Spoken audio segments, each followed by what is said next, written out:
Are there daily practices and strategies that someone right now says, I've got anxiety, I've got worry, or any of those factors, I'm not focused enough, I'm not happy? What would be a daily practice you would recommend strategically? So in the book, there are a bunch of tiny habits. The small things you can do will make a big difference. What I do, it's actually on the top of my to-do list. Whenever I fire up my computer in the morning, on the top, it says today is going to be a great day. And I've trained myself when my feet hit the floor in the morning, just tell yourself, today is going to be a great day. And then my mind, which is so powerful, will find why it's going to be a great day. I get to hang out with you today. That makes me happy, right? So it'll begin to retrain the negativity bias that is so hurtful and so common in people. And then I have a practice before I go to bed at night. I say a prayer, and then I go, what went well today? And I'm always amazed, because like you, I'm busy, and I just sort of get through my day, but I find these nuggets of awesome experiences. And we just adopted my 2 nieces, who I actually dedicate this book to. And at breakfast, why is today going to be a great day?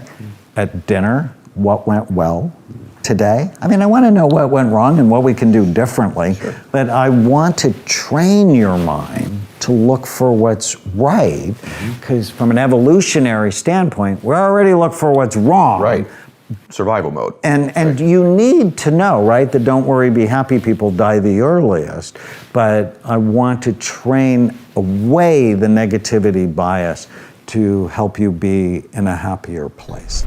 Need motivation? Watch a top 10 with Believe Nation. Hey, it's Evan Carmichael, and I make these videos because you are probably the most ambitious person in your circle, but you know you're capable of more. And you get that push by surrounding yourself with the best. So today, let's learn from one of the best, Dr. Daniel Amen, and my take on his top 10 rules to success. Enjoy. Rule number 2, choose the right food. Have you ever been in a bad relationship? Yeah, for sure. Yeah, me too. Multiple times. Me too. And I'm not doing that anymore. I am only going to love someone that loves me back. And I'm damn sure not going to do it with food. So Drew Carey said it right. Eating crappy food isn't a reward. It's a punishment. So whenever I go to eat something, I'm just asking myself, do I love it? Because I want to eat what I love. Yeah. And does it love me back? Oh, that is so good. That is so good. Oh, wow. I feel terrible for last night now. I totally get it. That's so powerful. It's the 4-year-old in you that wants what he wants when he wants it. Yeah, it's going to be good, except here. Yeah. And it's like, when is it rational for an alcoholic to have cheat days or a sex addict to have cheat days? Yeah. And this food is that's an epiphany. I've just had an epiphany. Yeah, that's huge. I never thought about it like that. I love what you just said. It's not a reward. It's a punishment. That's huge. Wow. Okay. Can you be my doctor for real? Absolutely. That was great. I love that. Okay. That was really good. The best foods for the brain are colorful fruits and vegetables, colorful low glycemic fruits and vegetables, healthy fat, because 60% of the solid weight of your brain is fat, lots of fiber,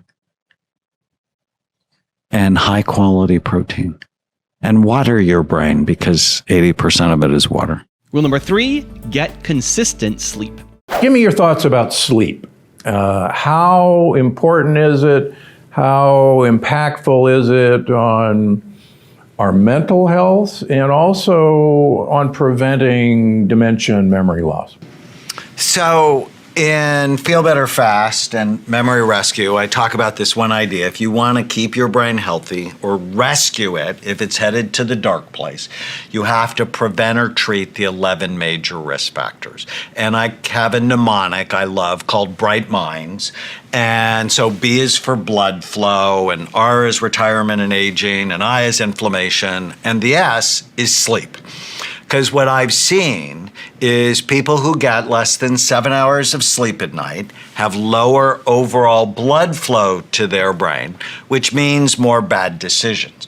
People who have sleep apnea, they snore loudly, they stop breathing at night, their brain actually looks like they have early Alzheimer's disease. It begins to kill the tissue in their parietal lobes, top back part of the brain, which is one of the first areas that dies in Alzheimer's disease. And then new research has shown that when you sleep, your brain cleans or washes itself. It's basically cleaning up the amyloid plaques that are building up in the brain. And so making it a priority is critical. And in 1900, on average, Americans got 9 hours of sleep at night. Now in 2018, they got 6.5 hours of sleep at night. You can't go through that kind of radical change in such a short period of evolutionary history and it not have a negative impact on our well-being.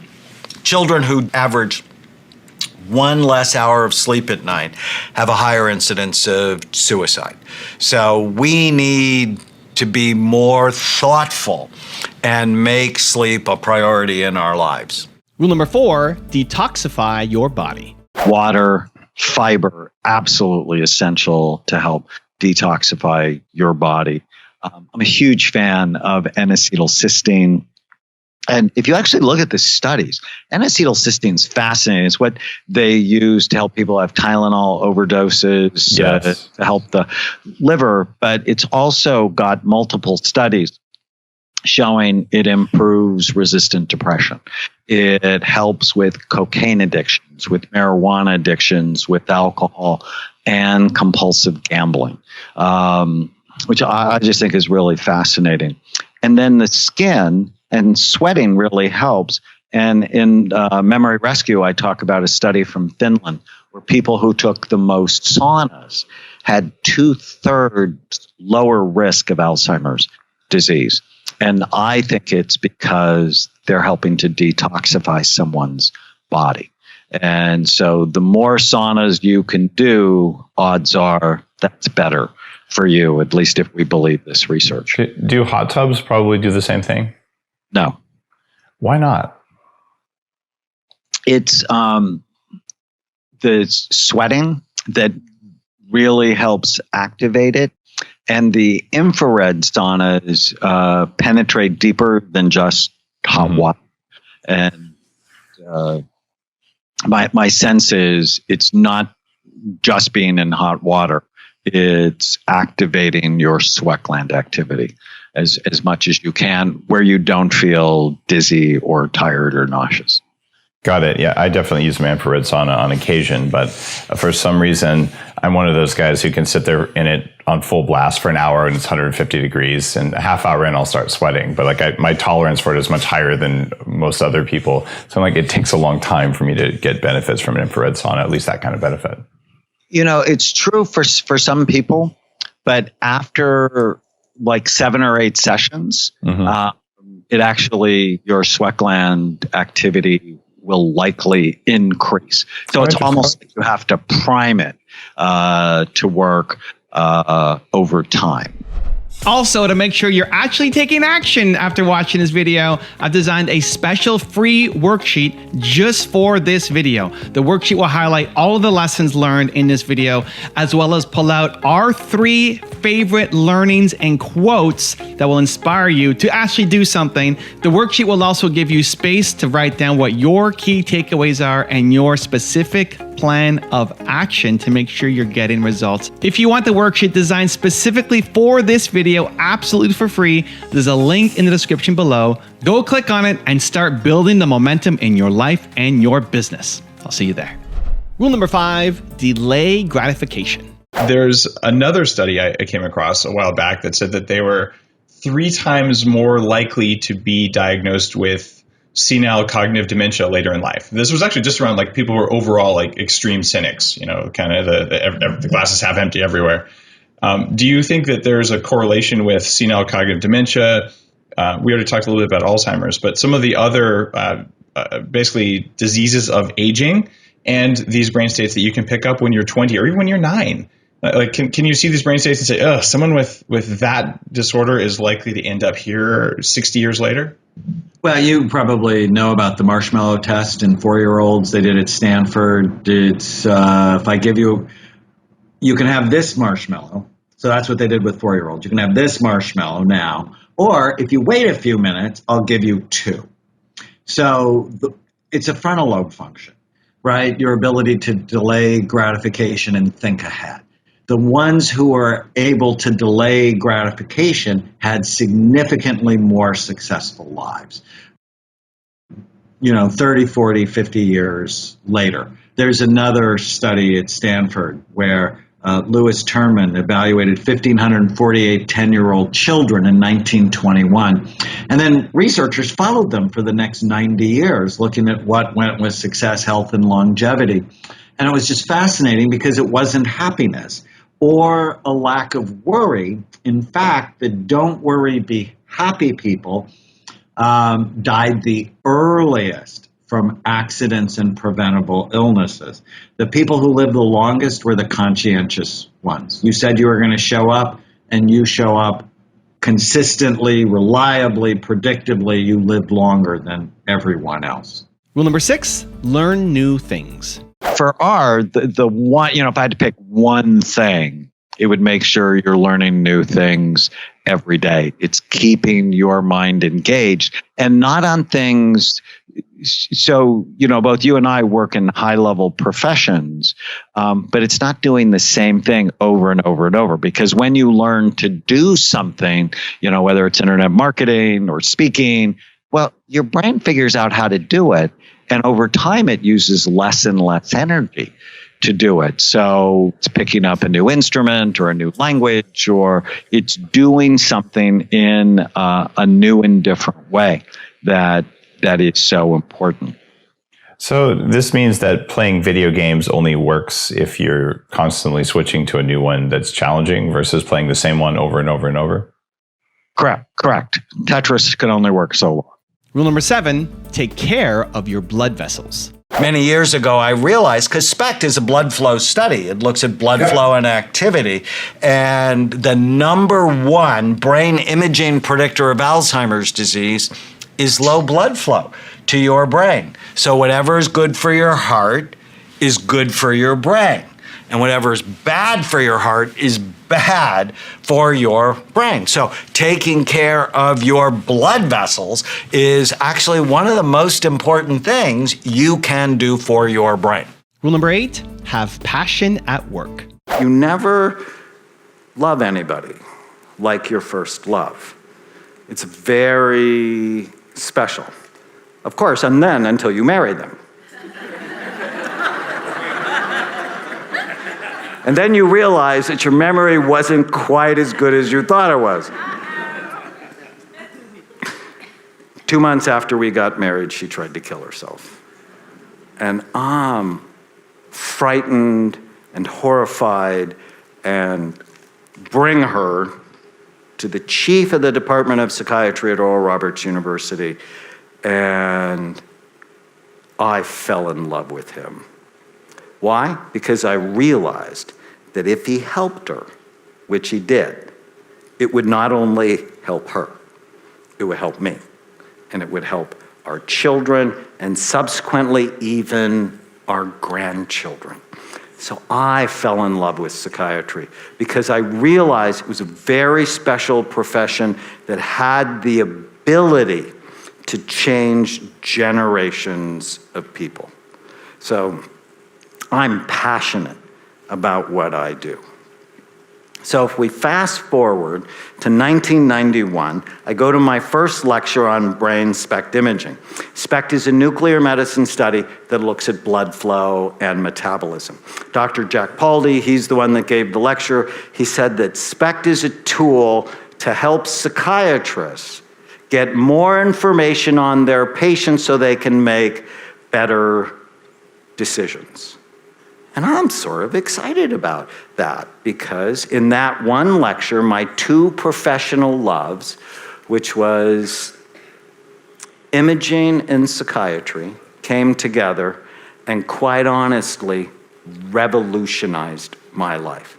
Over the next 23 years, my colleagues and I would build the world's largest database of brain scans related to behavior, now over 87,000 scans on people from 111 countries. So we're really excited about combining imaging for psychiatric issues. Rule number 9, control your dopamine. Here's something I want you to test. Get like some language learning, like Rosetta Stone or something, and play Tetris and see if you learn languages faster. Like maybe that hypnotic state is a useful state. And because I'm crazy, I am going to wire my brain up at 40 years of Zen to a 24-channel EEG and play Tetris and see what the heck it does. I want to know what the hypnotic state is. Maybe we could use that for hacking our brains. What do you think? Well, I think it's certainly interesting how it can decrease cravings. And it probably has its own little dopamine squirt. It must. Going with it. Or I like, the better word I like is drip. You want to do activities that drip dopamine throughout the day that help you feel sort of pleasure and happy and focused and motivated. You don't want to pour dopamine. So if you do cocaine, that pours dopamine. So cocaine and, have an affair. Yeah, cocaine and porn. Yeah, those are the two big dopamine things, right? And extreme sports, maybe, like almost dying.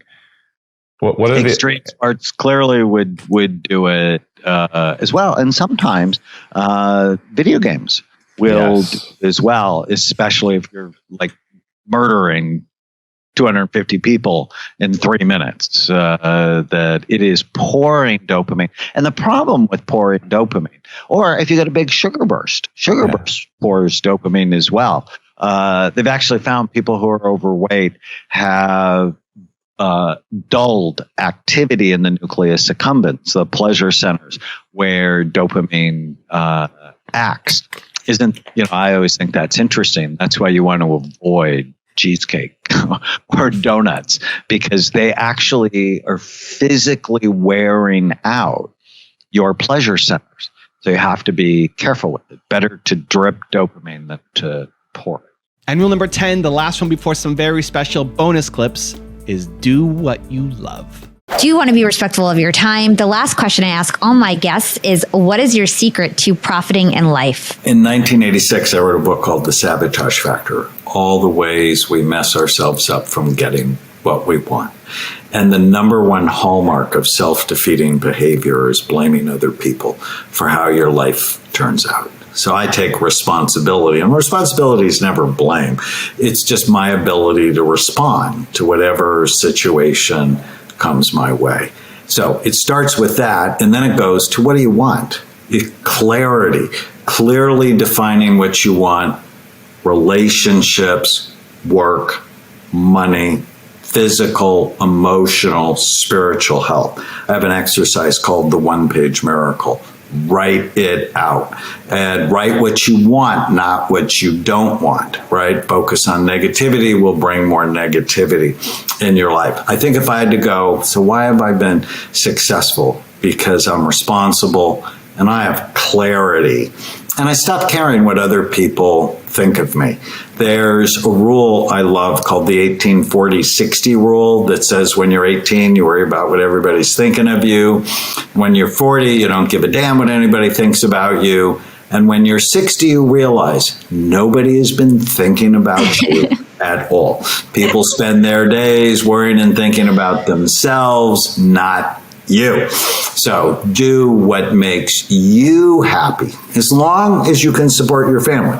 Right? There's people go, do what you love. And it's like, as long as you can support your family is an important caveat to that. But I think that, and brain health, because I love my brain. I'm 67. I have the same energy I had as when I was 30. I have the same mental clarity. I just have a lot more experience and wisdom. When I first scanned myself in 1991, it wasn't good. And just the week before, I'd scanned my 60-year-old mother, and she had a gorgeous brain. And so I created brain envy. I wanted her brain. So here I am. I'm a double board certified psychiatrist. So for people who don't know what that means, so I'm a general psychiatrist and I have a specialty in kids. I'm a child and adolescent psychiatrist. I'm a physician. I'm highly educated and I don't care at all about my own brain, right? I love watching football on Sunday, and when I saw my brain, I'm like, ouch, this can be better. And so how do you make it better? Well, the second thing is you avoid anything that hurts it. And I have a mnemonic we can talk about called Bright Minds. It's, if you want to keep your brain healthy, you have to prevent or treat the 11 major risk factors that steal your mind. So brain envy, gotta care, avoid things that hurt it, do things that help it. And so what have we learned? That exercise boosts blood flow to the brain. Not believing every stupid thing you think calms the anxiety centers in the brain.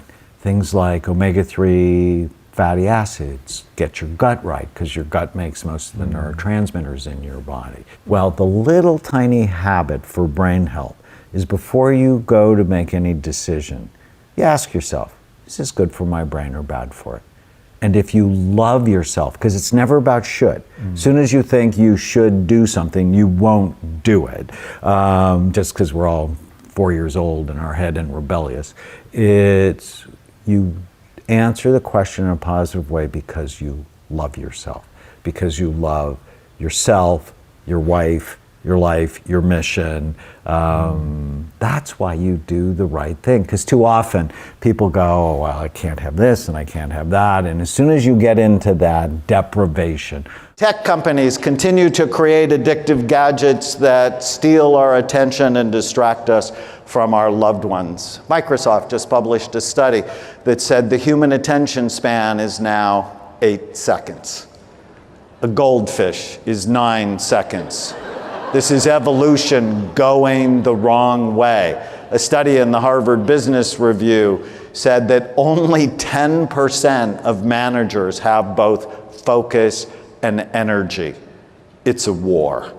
And the war has consequences. Your bad habits have consequences. We know Alzheimer's disease is expected to quadruple in the next 35 years. There is no cure for it on the horizon, and 50% of people 85 and older will be diagnosed with it. And the really bad news, what we now know based on imaging, it starts in your brain literally decades before you have any symptoms. So this 59-year-old woman I diagnosed with Alzheimer's disease, these are SPECT scans, it's the imaging studies we do at our clinics around the United States. The image on the left is a healthy scan, the image on the right is a 59-year-old woman who has Alzheimer's disease. Odds are she had negative changes in her brain in her 20s. So those of you that are waiting to get sick before you get serious about being well, you want to rethink that. In addition, depression has gone up 400% since 1987, and it is one of the major risk factors for Alzheimer's disease, as is diabetes. Brand new study showed that 50% of the United States, and this is because of the food we eat, we are either diabetic or pre-diabetic. And diabetes damages every organ in your body. It's not just a blood sugar problem. It turns out to be a blood vessel problem, and any organ that's deprived of blood flow is damaged. And then, as I mentioned, I published 2 studies that said as your weight goes up, the actual physical size and function of your brain goes down. And with 2/3 of Americans overweight, 1/3 of us obese, it is the biggest brain drain in the history of the United States. In fact, it's now considered a national security crisis because 70% of people who try to sign up for the military are rejected, and the #1 reason is weight problems. Is it the pandemic, or were you anxious before all this happened? Anxiety disorders are the #1 common cause, the #1 cause of mental health issues. Now, after an anxiety episode, people, they're just worn out. because it's taken so many energy from them. Okay, so what to do? And I have taught you on these live chats how to do diaphragmatic breathing, but it's this one pattern. If you just do it 10 times, a couple of times a day, less than 2 minutes each, take a big breath, 3 seconds in, and hold it for a second. And then take 6 seconds to breathe out.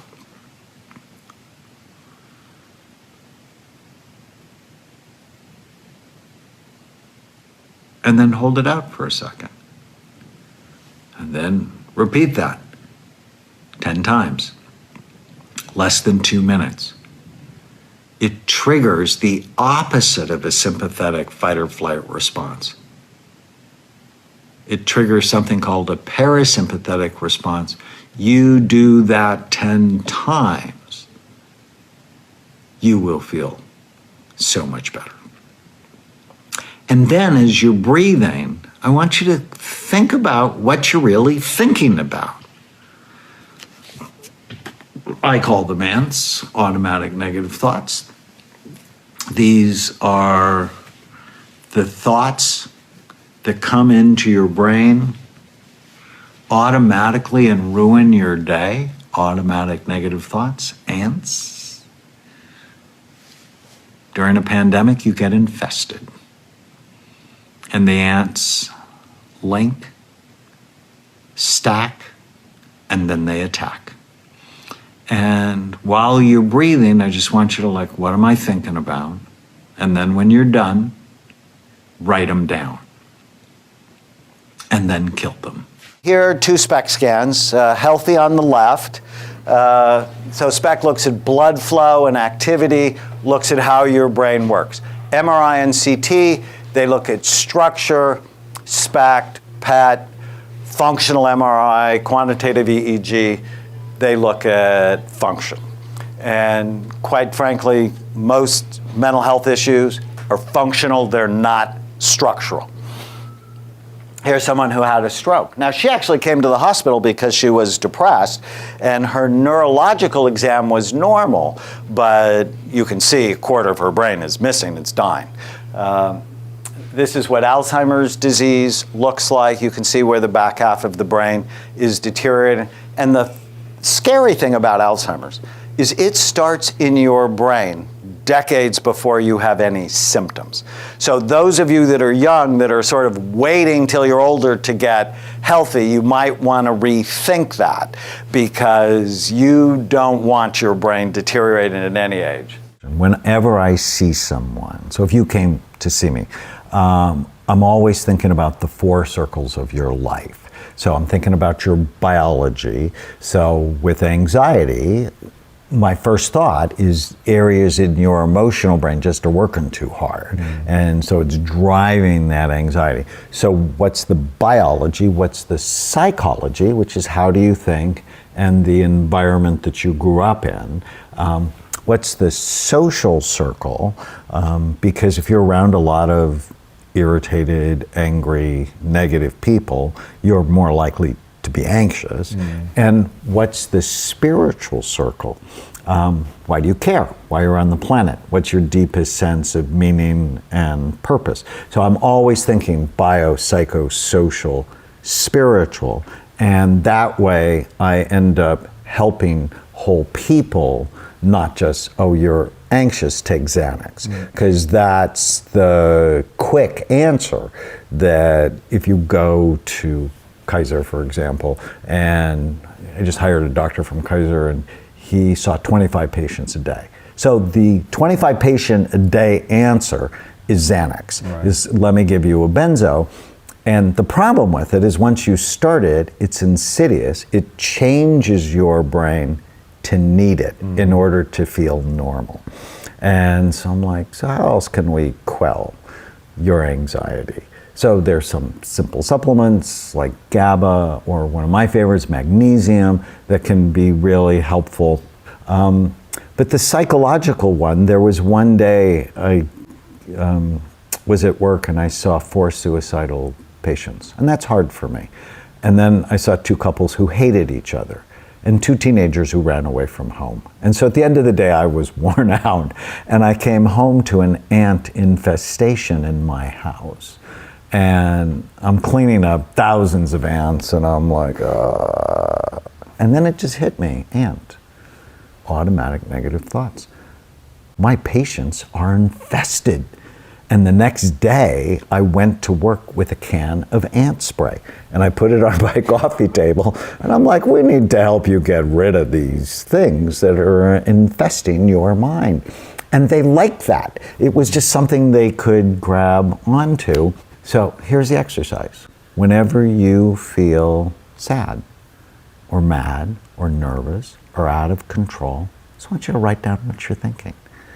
And ask yourself if it's true. Any thought you want to share, and I'll teach you how to put a stake in it. This is never going to work. Okay. So here are the 5 questions. Is it true? It certainly could be true, yeah. But is it true? I can't say definitively. I don't know. Sure. Right? Yeah. Because I am not a fan of positive thinking. I am not. Interesting. Positive thinking kills way too many people. I'm a fan of accurate thinking. What do you mean it kills too many people? What do you mean? So they did a study at Stanford, 1921, on 1,548 10-year-old children. And they followed them for 90 years, looking at what goes with success, health, and longevity. And it wasn't the don't worry kids. It wasn't the happy kids. In fact, the don't worry, be happy kids died the earliest from accidents and preventable illnesses. The kids who lived the longest were the conscientious kids. The kids who said they were going to show up at a certain time and they show up on time. Mm-hmm. The kids who got their homework done. The kids who were responsible, who actually had a bit of anxiety, because anxiety prevents you from driving at 125 miles an hour down the freeway in the rain, right? You need some anxiety. Obviously, too much, it makes people suffer. Mm-hmm. So this isn't going to work out. Is it true? I don't know. The second question is, can you absolutely know with 100% certainty it's not going to work out? No. No. Third question, how do you feel when you believe the thought it's not going to work out? Bad. Anxious. Do you feel uncomfortable, impending doom, this sense that, it's overwhelming, you don't want to look at it, you want to turn away, you want to go do things that are fun, that are just easy, immediate gratification, eating the marshmallow immediately. It's sort of all at a limbic level, it's just emotion. And then how do you treat other people when you believe the thought? If I were to give into it, you're going to be grumpier, grouchier, shorter with people, or just sullen and quiet. Yeah, so is it true? I don't know. Can I absolutely know that it's true? No. How do I feel when I believe the thought? Anxious. Worse. I mean, it's fueling the thing that makes you naturally upset. Fourth question is, who would you be or how would you feel if you didn't have the thought? Killing the ants it's a biological treatment too, because when you believe these negative thoughts, it changes your physiology immediately. So how would you feel if you didn't have the thought? Better, you said. So the fifth question is my favorite question. It's you take the original thought, this will not work out, and you flip it to the opposite, to the exact opposite, not the narcissistic opposite, which is I will be the best ever. So the opposite of it, this will work out. Do you have any evidence that that's true? If you're thinking about, whatever the situation, and it won't work out. Historical performance, sure. Just like once in your life or more than once? Depending on what we're talking about, no, it could be years of success at something. Right. Somebody on my board just this morning, I'm dumb. And then when we switched it to I'm not dumb, She had like 50 reasons why she wasn't dumb, right? But if you don't challenge your thoughts, if you don't question your thoughts, you believe them 100%, and then you act out of the belief. So learning how to clean that up is really important. But sometimes there are remnants of anxiety that are not driven by the negative thoughts. In 1991, I started to do this study called brain SPECT imaging. SPECT looks at blood flow and activity. It looks at how your brain works. So here's an example of a healthy scan. Compare it to someone who was a drug addict. The real reason not to use drugs, they damage your brain. When I saw these scans, they were so awful, I took them home to my 4 children and effectively induced anxiety disorders in all 4 of them when it came to drug abuse. And then I thought, well, I should scan myself. And when I scanned myself at the age of 37, it looked terrible. I'm like, why does my brain look so bad? And I played football in high school. And I had meningitis as a young soldier, and I wasn't sleeping, and I had a lot of bad brain habits. And when I saw my brain, I think everything I've done in my life since then was to make it better. And 20 years later, my brain is fuller, fatter, happier. And the reason is, so when I saw my scan the first time, I developed a concept I call brain envy. See, I'm a psychiatrist by training, and so I had to read Freud. And Freud had this concept of penis envy. And, but he was wrong. He was about 2.5 feet too low in the body. What you really need to care about is the 3 pounds of fat between your ears. And so, you know, as I developed brain envy, I developed this program to do everything I could to have a better brain and a better life. And in fact, I'm so obsessed with it that I got divorced in 2000, and I told myself if I ever got married again, I'm gonna scan, you know, the most important part of this woman's body I wanna see is her brain. So when I met my wife almost 12 years ago, about 2 weeks into our relationship, she's really cute, she's really smart, I really liked her, and I said, you haven't seen the clinic yet. So she came, she agreed to get scanned, put her in the camera. She had a great brain. So I married her, and it's worked out really well. And the rule in my house is if you date one of my children, for more than 4 months, you have to get scanned. You haven't seen the clinic yet. Don't you want to see the clinic? And so my son-in-laws both have been scanned, and they got to stay and procreate.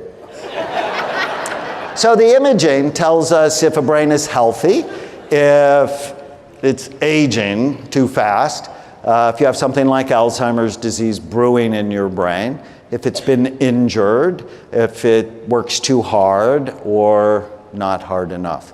And ultimately, how do you know unless you look?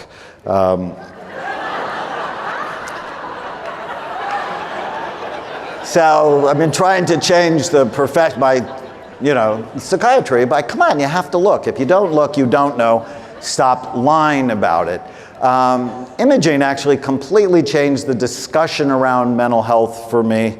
I learned no one wants to see a psychiatrist. No one wants to be labeled as defective or abnormal, but everybody wants a better brain. Imaging is really important.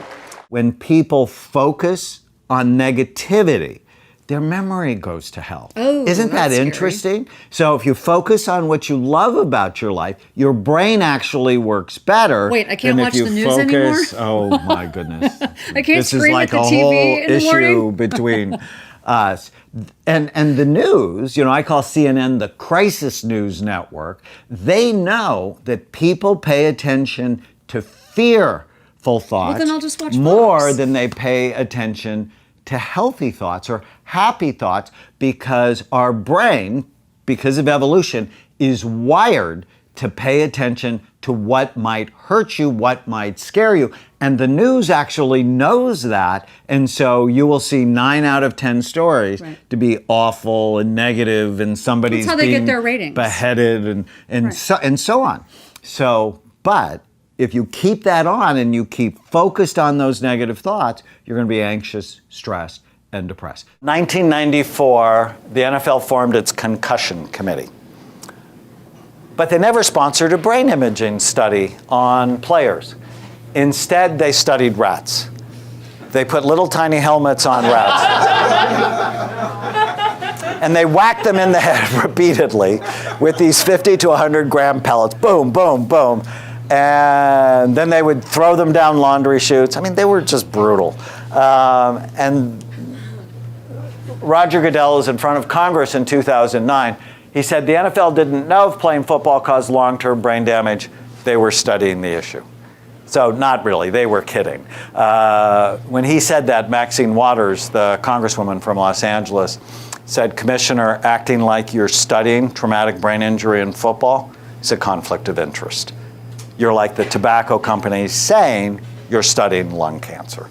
And the problem with the NFL's position is if you don't admit you have a problem, you can't do anything to solve it. I've known that as a psychiatrist for a long time. If you have a problem with drugs or alcohol or your temper and you don't admit you have that problem, you're not going to fix it, right? The first thing you have to do is admit you have a problem. The cerebellum, I think of it as the Rodney Dangerfield part of the brain. It gets no respect, even though it's 10% of the brain's volume, but has 50% of the brain's neurons. Can you imagine something that has half the brain's neurons actually gets very little coverage in the scientific media? And so what is the cerebellum doing? Is it to do with coordination? And well, that's what they used to think. Yeah, coordination, movement. But now we know 80% of it is dedicated to cognition and emotion. If your wife likes ballroom dancing, become good at it because it's a coordination exercise. And then you want to stimulate it, and there's certain supplements that I actually like theanine, because it helps you feel relaxed, but it really also helps you focus. And this is over the counter? Mm-hmm. Rhodiola, ashwagandha, ginseng. We actually make something we like called focus and energy, and we find it stimulates your frontal lobes and your cerebellum at the same time. So, and then stop hurting it. Alcohol is directly toxic to the cerebellum. I mean, that's why they make you try to walk a straight line, and you can't because your cerebellum's not working. It's being poisoned. If you're playing football or your kid's playing football, what they're doing is they're banging their frontal lobes. And there's actually this really cool term I like. It's called cross-cerebellar diaskesis. It's like, whoa. What does that mean? If you hurt your left frontal lobe, it actually turns off your right cerebellum. And if you hurt your right frontal lobe, it turns off the left cerebellum. And if you're heading soccer balls, you're turning off both sides. I just remember how happy I was on the way to church with my wife and daughter. And when we got there, I told Tana, my wife, they said, why don't you drop Chloe off at Children's Church? I'll go save us seats. And as I walked toward the sanctuary, I saw hundreds of donuts for sale for charity. And it really irritated me because there's not one healthy thing about donuts. And then right around the corner, there was bacon and sausage cooking on the grill. And my brain is like, seriously. And right before I walked into the sanctuary, it's a huge church in Newport Beach, California, where I live. They're cooking hundreds of hot dogs for after church. And now I'm furious, because I begin to see I'm going to church to get my soul fed. These bastards are trying to kill me.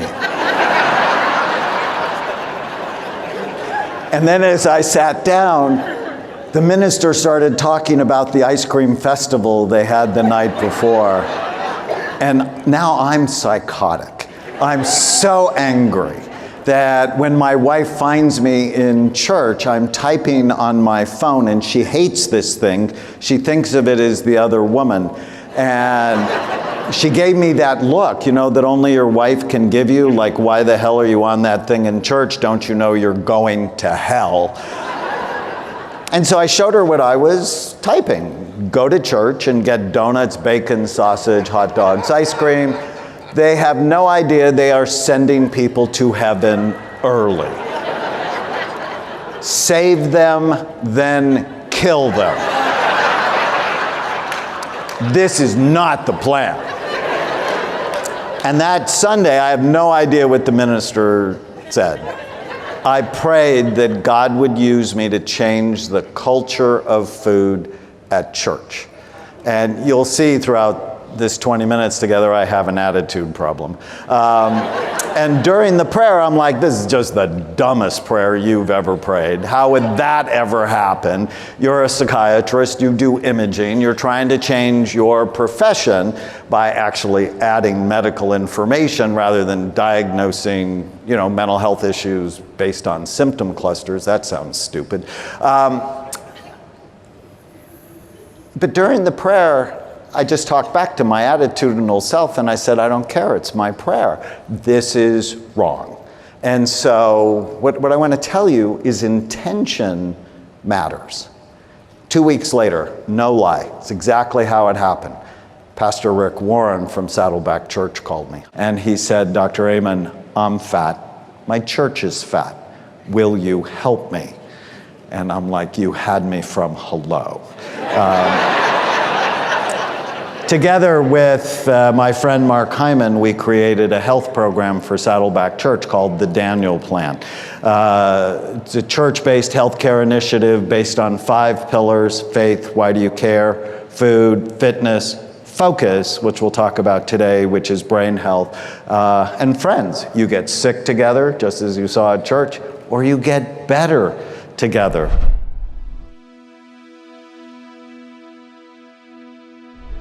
Because you made it this far in a video, I want to celebrate you. Most people start and don't finish. Most people never actually follow through. Most people say they want something, but they don't ever do the work to actually get it. But you are different. You are special. Believe Nation, you made it here all the way to the end, and I love you. So as a special celebration, if you put a hashtag Believe down in the comments below on this video, I will showcase you and celebrate you somewhere on the screen in a future video because you are awesome. If you want 10 more amazing rules from Dr. Stephen Gundry, check the video right there next to me. I think you'll love it. Continue to believe, and I'll see you there. Knowing how these guys relate to the wall inside of our gut, the inner lining of our gut, and that crosstalk across that wall